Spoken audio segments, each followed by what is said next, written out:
ഏട്ടാ അമ്മേ എന്താടി? മോനെ. ഏയ് ഇരിക്കെ, ബഹുമാനൊക്കെ ഓഫീസിൽ മതി. ആര് ബഹുമാനിക്കുന്നു നിന്നെ? ഓ, ഒരു മന്ത്രി. ഞങ്ങൾ കുറെ മന്ത്രിമാരെ ചെറുപ്പം മുതൽ കണ്ടിട്ടുള്ളതാ. അച്ഛൻ മന്ത്രിയായിരുന്നപ്പോ വീട്ടു സാധനങ്ങൾ വാങ്ങുന്ന തൊട്ട് അടുക്കളപ്പണി വരെ ചെയ്യിച്ചിട്ടുണ്ട് നിന്റെ ഈ പോലീസുകാരെ കൊണ്ട്. അല്ല പെങ്ങളെ, അച്ഛനെ ഇങ്ങനെ വഴക്ക് പറയാനായിട്ട് എന്താ ഇവിടെ ഇപ്പൊ ഉണ്ടായേ? അച്ഛൻ ഇപ്പൊ മന്ത്രിയല്ലെന്നും പറഞ്ഞ് അച്ഛന്റെ മെക്കിട്ട് കയറിയണ്ടല്ലോ. ഒരു മകൻ എന്നല്ലേ ഞാൻ സഹിക്കില്ല കേട്ടോ. ഞാൻ നിന്നോടാ പറഞ്ഞത്. നിന്റെ 5-6 പോലീസുകാരെ ചോദിച്ചപ്പോ നീ പവിയെ അപമാനിച്ചില്ലേ? ഓ, റൂട്ട് അങ്ങോട്ടാണോ? എന്നാ നീ ഒന്നോർത്തോ, തുമ്മിയാ തെറിക്കുന്ന മൂക്ക നിന്റെ ഈ മന്ത്രിക്കുപ്പായം. പക്ഷെ പവിയേട്ടൻ എന്നും കാണും ഈ IPS പദവി. എന്റെ പെങ്ങളെ, ഏത് കൊമ്പത്ത് IPS കാരനായാലും ഒരു മന്ത്രിയെ കണ്ടാ ദാ ഇങ്ങനെ നിക്കണം. അതാണ് കുഴപ്പം. സംശയം ഉണ്ടെങ്കിൽ ASP എളിയനോട് ചോദിച്ചോ. എന്റെ പവിയളിയാ, പെങ്ങൾക്ക് ഈയിടെയായിട്ട് പൊതുവിജ്ഞാനം വളരെ വളരെ കുറവായിട്ട് വന്നോ? ആ, എവിടെയായിരുന്നു? ഞാൻ നിന്നോട് 2 ചോദിക്കണമെന്ന് വിചാരിച്ചിരിക്കായിരുന്നു. എന്റെ ഭർത്താവ് നിന്നെ സാറേന്ന് വിളിക്കണം അല്ലേടാ? അയ്യയ്യേ, എന്താ അളിയന്മാരൊക്കെ ഇങ്ങനെ കൊച്ചുകുട്ടികളെ പോലെ ചീപ്പാവണേ? ഇതൊക്കെ വീട്ടിൽ വന്ന ഭാര്യമാരോട് പറഞ്ഞ അതിന്റെ മോശം നിങ്ങൾക്കല്ലേ അളിയന്മാരെ? എന്താ ASP എളിയാ?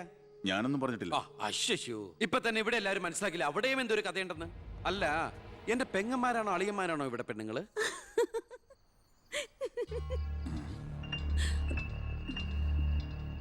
അച്ഛാ, അച്ഛനെങ്കിലും ഒന്ന് പറഞ്ഞു കൊടുത്തൂടെ കുട്ടികൾക്ക്? ഓഫീസ് വേറെ വീട് വേറെ എന്ന്. എന്നെ മന്ത്രി കസേരന്ന് എഴുതിപ്പിച്ചു വിട്ട എന്നോട് മിണ്ടാൻ വരണ്ട. ഞാനല്ലോ എഴുന്നേപ്പിച്ചു വിട്ടത്, ജനങ്ങളല്ലേ. അച്ഛൻ ഇനിയെങ്കിലും മനസ്സിലാക്കണം, പൊതുജനം കഴുതയല്ലെന്ന്. അതെങ്ങനെയുണ്ട് അളിയന്മാരെ? എല്ലാരും പോവാണോ? നീ ഉച്ചയ്ക്ക് ഊണ് കഴിക്കാൻ വരുമെന്ന് കരുതി നിനക്ക് ഇഷ്ടപ്പെട്ട പാൽപ്പായസം വരെ ഞാൻ ഉണ്ടാക്കി. അമ്മയ്ക്ക് അറിഞ്ഞൂടെ അമ്മേ മന്ത്രിമാരുടെ തിരക്കൊക്കെ? നീ ഇരിക്കെ.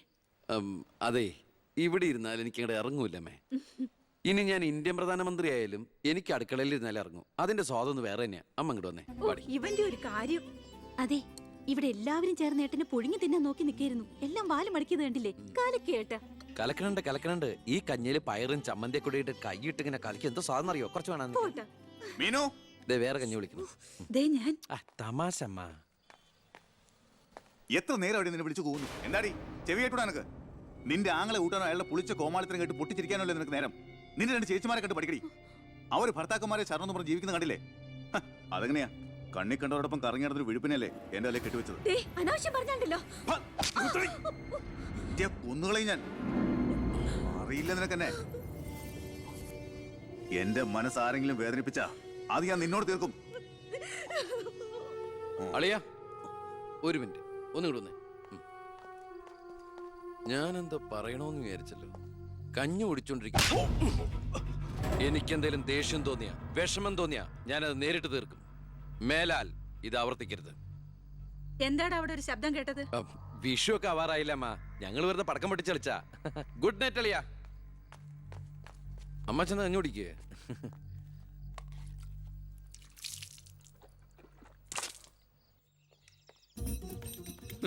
പത്രം വായിച്ചില്ലയോ? പുതിയ ആഭ്യന്തരമന്ത്രിയുടെ കൽപ്പന. വയറ് ഉറയ്ക്കാൻ പോലീസുകാർ രാവിലെ ഓടണമെന്ന്. ഞാൻ പണ്ടേ ഓടാറുണ്ട്. എന്റെ കർത്താവേ, കുതിരയ്ക്ക് വെച്ച് കഴുതയ്ക്കും ഉണ്ടോ? എന്റെ ഈശോയെ, ഞാൻ സാറിനല്ല ഉദ്ദേശിച്ച. ഓ, നല്ല മസില. അളിയാ, ഒരു മിനിറ്റ്. അയ്യോ, അതിനല്ല. എന്ത് ചെയ്യാനാ? നിങ്ങളുടെയൊക്കെ കഷ്ടകാലത്തിന് ഞാൻ ഇവിടുത്തെ ആഭ്യന്തരമന്ത്രിയായി പോയി അല്ലേ അളിയാ? അളിയൻ ഇനിയും ഡ്യൂട്ടിക്കിടയിൽ എന്നെ കാണേണ്ടി വരും. എന്നെ സല്യൂട്ട് ചെയ്യേണ്ടിയും വരും. തെറ്റ് കണ്ട ഞാൻ എന്തെങ്കിലും പറയുകയും ചെയ്യും. ആ അരിശം മുഴുവൻ അളിയൻ വന്ന് പെങ്ങളെടുത്ത് തീർക്കും. അത് കണ്ട ഞാൻ തിരിച്ചടിക്കും. അങ്ങനെ അടിയും തിരിച്ചടിയൊക്കെ ആയിട്ട് പോണ്ടതാണോ അളിയാ നമ്മുടെ ഈ മാതൃകാ കുടുംബം? ഒന്നുമില്ലെങ്കിലും നമ്മൾ അളിയനും അല്ലേ അളിയാ? അതുകൊണ്ട് ഞാൻ ഇരുത്തി ചിന്തിച്ചൊരു തീരുമാനം എടുത്തു. സെൻട്രൽ ഹോം ഡിപ്പാർട്ട്മെന്റിലേക്ക് അളിയനൊരു ട്രാൻസ്ഫർ ഓൺ ഡെപ്യൂട്ടേഷൻ. ഓർഡർ. നാളെ തന്നെ ജോയിൻ ചെയ്യണം. All the best. എങ്ങോട്ട്? ബീഹാറിലേക്ക്. ബീഹാറിലേക്കോ? ബീഹാർ ബെസ്റ്റ് സ്ഥലമാണ് അളിയാ. നോ, എനിക്ക് പറ്റില്ല. നിനക്കെന്നെ ശരിക്കും അറിയില്ല. എന്താ അളിയ ഇങ്ങനെ ചില തെണ്ടി പിള്ളേരെ പോലെ? ഇത് ഗവൺമെന്റ് ഓർഡർ അല്ലേ? അത് ഹോം മിനിസ്റ്റർ നേരിട്ട് തരുന്നത്. അനുസരിച്ചേ പറ്റൂ. എന്താ ഇവിടെ?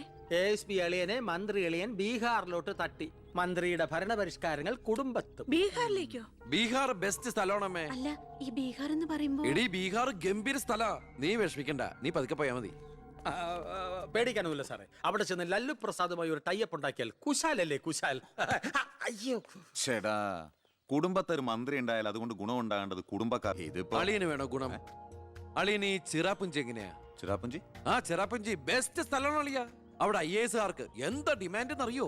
നമുക്കൊരു കൈ നോക്കിയാലോ? നീ ബ്രേക്ക്ഫാസ്റ്റ് അയ്യോ ആ. അമ്മ പേടിച്ചു പോയോ? നമുക്ക് അച്ഛനെ നാഗാലാൻഡിലേക്ക് തട്ടിയാലോ? പോടാ അവിടുന്ന്. ഏ?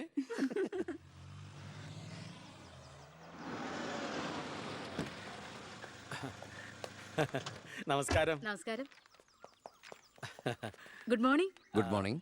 മനസ്സിലായില്ലേ? മേഴ്സി മേഴ്സി വർഗീസ് ഇവിടുത്തെ ഫേമസ് പബ്ലിക് പ്രോസ്റ്റിറ്റ്യൂട്ടാ. പഴയ ജോലിയൊക്കെ നിർത്തി ഇപ്പൊ അച്ഛന്റെ കേസ് മാത്രമേ എടുക്കൂ.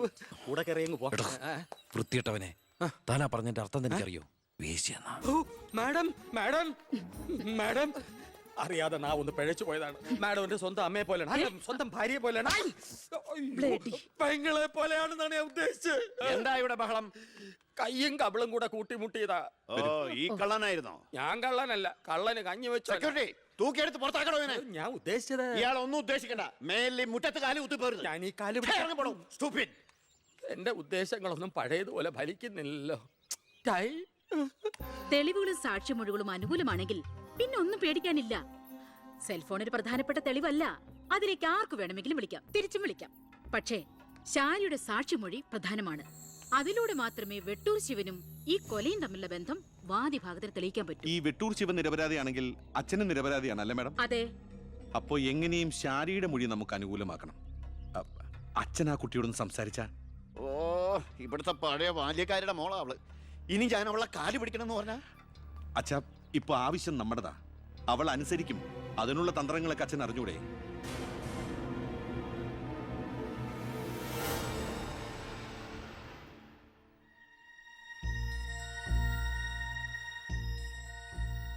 കുറെ നാളായി ഞാൻ വിചാരിക്കുന്നു ഇങ്ങോട്ടൊക്കെ ഒന്ന് ഇറങ്ങണം എന്ന്. സത്യം പറഞ്ഞ സമയം കിട്ടാറില്ല. അല്ല, ഇവളെങ്ങനെ നിർത്തിയാ മതിയോ? കെട്ടിച്ചുടണ്ടേ? അതിന് കല്യാണ ചെലവൊക്കെ ഞാൻ ഏറ്റവും പറ്റിയ പയ്യനെയും കണ്ടെത്താം. നമുക്കിത് ഗംഭീരമാക്കണം, ഒരു ഉത്സവം പോലെ. ഗോപാലപിള്ള സാറിനെ എനിക്ക് മറക്കാൻ പറ്റുമോ? എന്നെ രാഷ്ട്രീയത്തിലേക്ക് കൈപിടിച്ച് കയറ്റിയ രാഷ്ട്രീയ ഗുരുവാണ് നിന്റെ മുത്തച്ഛൻ. മരിക്കാൻ കിടക്കുമ്പോ ഞാൻ അദ്ദേഹത്തിന് കൊടുത്ത വാക്കാ, ഈ കുടുംബം അനാഥാകില്ലെന്ന്. എന്നാ ഞാൻ ഇറങ്ങട്ടെ. ഞാൻ എന്തോ മറന്നല്ലോ. മോളെ, പിന്നെ മോൾക്കറിയാമല്ലോ, നിരപരാധിയായ എന്നെ ഒരു കേസിൽപ്പെടുത്തിയ വിവരം. ആ പ്രതിക്കെതിരെയുള്ള മോളുടെ മൊഴി അതൊന്നും മാറ്റി പറയണം. ഞാൻ സത്യം പറയൂ. എന്റെ മുന്നിൽ വെച്ച് നടന്ന കൊലപാതകത്തിന് കൂട്ടു നിൽക്കാൻ എന്നെ കിട്ടില്ല. തെറ്റ് ചെയ്തവരാരായാലും അവർ ശിക്ഷിക്കപ്പെടണം. ഓ, കുറെ കാലം എന്റെ വീട്ടിൽ നിന്നല്ലേ തള്ളയും മോളും. ഉണ്ട ചോറിന് നന്ദി കാണിക്കാൻ പറ ദേവകിയമ്മ മോളോട്. അമ്മ പറയില്ല. സാറ് പണ്ട് നന്ദി സൂചകമായി എന്റെ മുത്തശ്ശന് കൊടുത്ത വാക്ക് വിധവയായ എന്റെ അമ്മയെ അടിച്ചു തളിക്കാരിയാക്കാമെന്നല്ല, നല്ലൊരു ജോലി വാങ്ങിക്കൊടുത്ത് സ്വന്തം പെങ്ങളെ പോലെ സംരക്ഷിക്കാമെന്നായിരുന്നു. സാറിന്റെ വീട്ടിലെ കരിയും പുകയും കൊണ്ട് എല്ലും മുറിയ പണിയെടുത്തിട്ട് തന്നെയാ എന്റെ അമ്മ എന്നെ വളർത്തിയത്. ഒരു ബാല്യക്കാരിയുടെ കൂലിക്കണക്ക് പറഞ്ഞാ കുറെ കാശ് ഇങ്ങോട്ട് തരാനുണ്ടാവും. ഞാഞ്ഞൂളിനും പത്തി കൊള്ളാം. നീയൊക്കെ മാനം മര്യാദയായിട്ട് ജീവിക്കുന്ന എനിക്കൊന്ന് കാണണം.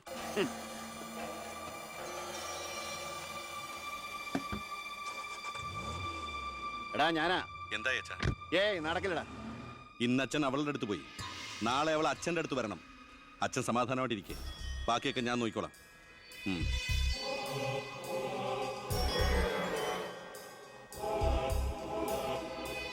ഞാനാ. പേര് ശാരിക, കോട്ടപ്പുറം സ്കൂളിലെ ടീച്ചറാ.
മാഡത്തിനടുത്ത് എപ്പോഴും ശ്രദ്ധ വേണമെന്ന് ഹോം മിനിസ്റ്ററുടെ ഓർഡർ ഉണ്ടായിരുന്നു.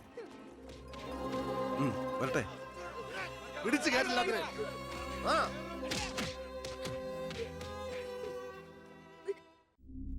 ആ ഗുണ്ടകളെല്ലാം മണിക്കൂറുകൾക്കുള്ളിൽ ജാമ്യത്തിറങ്ങിപ്പോയി സർ. അവർക്ക് വേണ്ടി ക്യൂ നിൽക്കുകയാണ് ആവശ്യക്കാർ. ഈ നാട്ടിലെ ഇടത്തരക്കാരും പാവങ്ങളും ഒക്കെ ഗുണ്ടകളെ കൊണ്ട് പൊറുതി മുട്ടിയിരിക്കുകയാണ് സാർ. കഴിഞ്ഞ കുറേ വർഷങ്ങളായി ഇവിടെ നടന്ന 90% കൊലപാതകങ്ങൾക്കും ആത്മഹത്യകൾക്കും പിന്നിൽ ഗുണ്ടകളും അവർക്ക് പുറകിലുള്ള തൽപര കക്ഷികളുമാണെന്ന് നിസ്സംശയം പറയാം സർ. കഴിഞ്ഞ 5 വർഷത്തിനുള്ളിൽ ഇവിടെ ഉണ്ടായിട്ടുള്ള സർവ്വ ഗുണ്ടാവിളയാട്ടങ്ങളുടെയും അക്രമങ്ങളുടെയും സത്യസന്ധമായ കേസ് ഹിസ്റ്ററി എനിക്കുടനെ വേണം, വിത്ത് ഇമ്മീഡിയറ്റ് എഫക്ട്. സാർ, ഈ ഫയലുകളൊക്കെ ഒന്ന് പഠിക്കണം. കഴിഞ്ഞ 5 വർഷത്തിനിടയ്ക്ക് കേരളത്തിലുണ്ടായിട്ടുള്ള ഞെട്ടിക്കുന്ന അക്രമങ്ങളുടെ സത്യസന്ധമായ ഡീറ്റെയിൽസ് ആണിത്. 300-ലേറെ കൊലപാതകങ്ങൾ, 2000-ലേറെ ആത്മഹത്യകൾ, 3000-ലേറെ ആത്മഹത്യാ ശ്രമങ്ങൾ, അക്രമങ്ങളിൽ അംഗമംഗം വന്നവർ 6000-ലേറെ. എന്നിട്ടോ ബന്ധപ്പെട്ട കേസുകളിൽ ശിക്ഷിക്കപ്പെട്ടത് വെറും 12 പേർ. വ്യക്തമായ തെളിവുകളോ സാക്ഷിമൊഴികളോ ഇല്ലാതെ രക്ഷപ്പെട്ടവർ 650-ലേറെ. ഇനിയും പോലീസിന് കണ്ടുപിടിക്കാൻ പറ്റാത്ത കേസുകൾ 100-ലേറെ. ഇതൊക്കെ ആ അവറാച്ചനും അതിനു മുമ്പ് പ്രതിപക്ഷവും ഭരിച്ചിരുന്നപ്പോഴാ. സാർ, മറ്റുള്ളവരുടെ മേൽ പഴിചാരി രക്ഷപ്പെടാനുള്ള തന്ത്രമല്ല ഇപ്പോൾ ആവശ്യം. ഞാനിപ്പോ എന്താ ചെയ്യണ്ടേ? ഇതൊക്കെ അന്വേഷിക്കേണ്ട ചുമതല പോലീസിനല്ലേ? സമയമുണ്ടെങ്കിൽ താൻ തന്നെ പോലീസിനെ കൊണ്ട് അന്വേഷിപ്പിക്കടോ. താങ്ക് യു സാർ, ഈ പെർമിഷൻ മാത്രം മതി. നിക്ക് ഞാനൊരു ആവേശത്തിന് പറഞ്ഞു എന്ന് വെച്ച് എന്താ തന്റെ ഉദ്ദേശം? സാർ, ഞാൻ പറഞ്ഞില്ലേ ഈ അക്രമങ്ങളുടെ എല്ലാം പിന്നിൽ ഗുണ്ടകളാണെന്ന്. അതൊക്കെ ആർക്കും അറിയാൻ പാടില്ലാത്തത്. എങ്കിൽ പിന്നെ ഈ ഗുണ്ടാവിളാട്ടം നമുക്ക് അങ്ങ് അവസാനിപ്പിച്ചൂടെ സാർ? ഈ നാട് നന്നാവണമെങ്കിൽ, ജനങ്ങൾക്ക് പേടി കൂടാതെ ജീവിക്കണമെങ്കിൽ കേരളത്തിൽ അടിയന്തരമായി ഗുണ്ട ആക്ട് നടപ്പാക്കിയേ പറ്റൂ. അതെ സാർ, നമ്മുടെ അയൽ സംസ്ഥാനത്തെ മുഖ്യമന്ത്രി ആക്ട് നടപ്പാക്കിയില്ലേ? എടോ, അവരൊരു സ്ത്രീയാ, അവർക്ക് എന്തു ആകാം. അവരെ തൊട്ടാൽ പീഡനം, സ്ത്രീ പീഡനം. എന്നെ തട്ടിയാ എന്റെ കുടുംബത്തിന് പോയി. സാർ, സാറിന് ഒരു പോറൽ പോലും സംഭവിക്കില്ല. ഇതിപ്പോ പോറലല്ലോ, ഓട്ടയല്ലേ വീഴാൻ പോണത്. ഓട്ട ഈ വെടിയുണ്ടിയും കത്തിയൊക്കെ കയറുമ്പോണ്ടാവണം ഓട്ട. സാർ, ഞാൻ പറയുന്ന താൻ എന്ത് പറഞ്ഞാലും ഞാൻ സമ്മതിക്കില്ല. ഇതൊക്കെ തനിക്ക് മുൻപരിചയം ഇല്ലാത്തോണ്ട് തോന്നുന്നു മണ്ടത്തരാ. എങ്കിൽ പിന്നെ സാർ ഒരു കാര്യം ചെയ്യും, മുൻപരിച്ചുള്ള ആരെങ്കിലും വെച്ച സാർ അങ്ങോട്ട് ഭരിച്ചോ. ഞാൻ രാജിവെക്കാൻ പോവാ. നീ എനിക്ക് ഹാർട്ട് അറ്റാക്ക് ഉണ്ടാക്കുന്ന വർത്താനം പറയരുത്.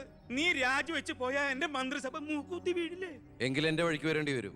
നീ പറയണേല് കാര്യമുണ്ടെന്ന് എനിക്കറിയാം, പക്ഷെ നിനക്കൊരു കാര്യം അറിയില്ല. ഇവിടുത്തെ എല്ലാ രാഷ്ട്രീയ പാർട്ടികളുടെയും നിത്യോപയോഗ സാധനങ്ങളിൽ ഒന്നാണ് ഈ ഗുണ്ടകൾ. അതുകൊണ്ട് ഭരണകക്ഷിയും പ്രതിപക്ഷവും ഇതിന് സമ്മതിക്കില്ല. ഈ ബില്ല് നിയമസഭയിൽ പാസ്സാവൂല. അറിയാം സാർ, ആദ്യം നമുക്ക് മന്ത്രിസഭ കൂടി തീരുമാനിക്കാം. ഗവർണറെ കൊണ്ട് സ്പെഷ്യൽ ഓർഡിനൻസ് പുറപ്പെടുവിച്ച് ഈ ഗുണ്ട ആക്ട് നടപ്പിലാക്കാം. എന്നിട്ട് 6 മാസത്തിനുള്ളിൽ നമുക്ക് നിയമസഭയിൽ പാസ്സാക്കിയെടുത്താൽ മതി. ആ 6 മാസം മതി എനിക്ക് കേരളത്തിലെ സർവ്വ ഗുണ്ടായുസം തുടച്ചു നീക്കാൻ. അല്ല, ഈ ഗുണ്ടകളെ എനിക്ക് വേണം.